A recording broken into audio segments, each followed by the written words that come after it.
तर मित्रांनो, पाण्याचा जो काही दाब असतो जमिनीच्या, हे बघू शकता. एकदम असं उंचीवर आहे बोर. या ठिकाणाहून रानापेक्षा 2 ते 3 फूट असं उंच टेकडावर बोर घेतलेलं आहे, तरी पाणी बघा.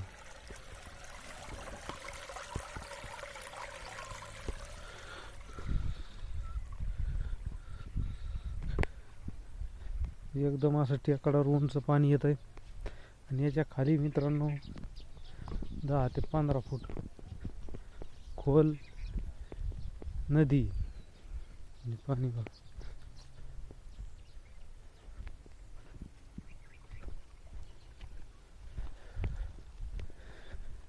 नदी दुथडी भरून वाहत आहे.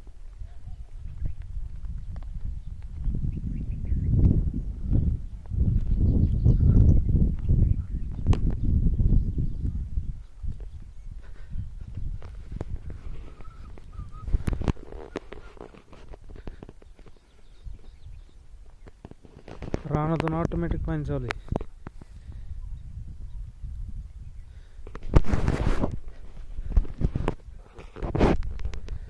एकदम नुकसान झालेली शेतकऱ्याच्या कपाशीची बघू शकता. कपाशी याच्यामध्ये भरपूर प्रमाणात पाणी आल्यामुळं कपाशीची नुकसान झालेली.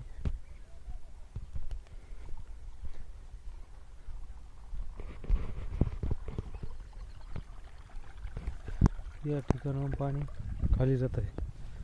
आता नदीपासून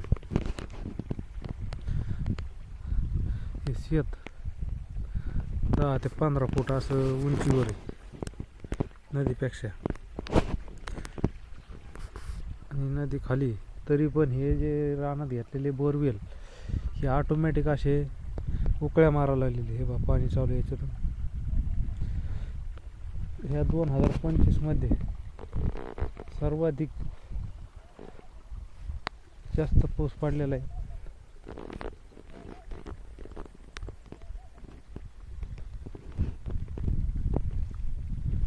बघा, या ठिकाणी हे बोर आहे नदीच्या वर.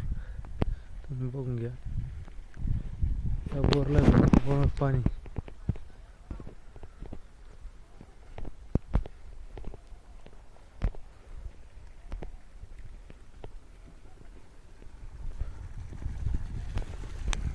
सारखं पाणी चालू आहे.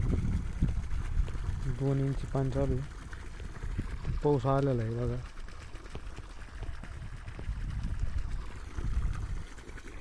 तुम्हाला बोर दाखवून देतो.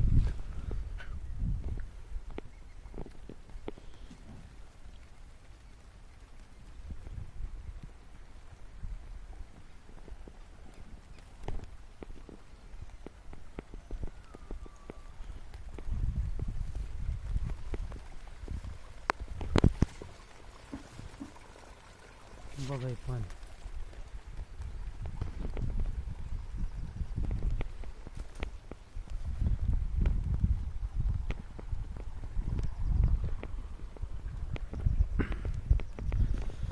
मित्रांनो, ह्या वर्षी जो काही जमिनीमध्ये होणारा जलसाठा आहे, हा जलसाठ्याच्या वरटेक पाऊस झालेला आहे. पाऊस थांबतच नाही. हे बघा, आता सध्या पाऊस आलेला आहे. वरटेक पाऊस झाल्यामुळं हे जमिनीच्या पातळीपेक्षाही पाणी हे जास्त झालेलं आहे. जास्त जे पाणी झालेलं आहे, ही ज्या ठिकाणी बोरवेल विहीर आहे त्या ठिकाणाहून ते जमिनीतून वर ऑटोमॅटिक प्रेशर मारत आहे. तर हे झालं कशामुळं की जो काही जमिनीत साठवण होणारं जे पाणी याच्यापेक्षा जास्त प्रमाणात हे पाणी जास्त झाल्यामुळं हे जमीन पाणी घ्यायला नाही, हे वर फेकण्यात येत आहे. त्याच्यामुळे हे बोर विहीर उकळ्या मारायला लागले आणि पाऊस काही थांबत नाही. बघा, आता सध्या पाऊस आलेला आहे.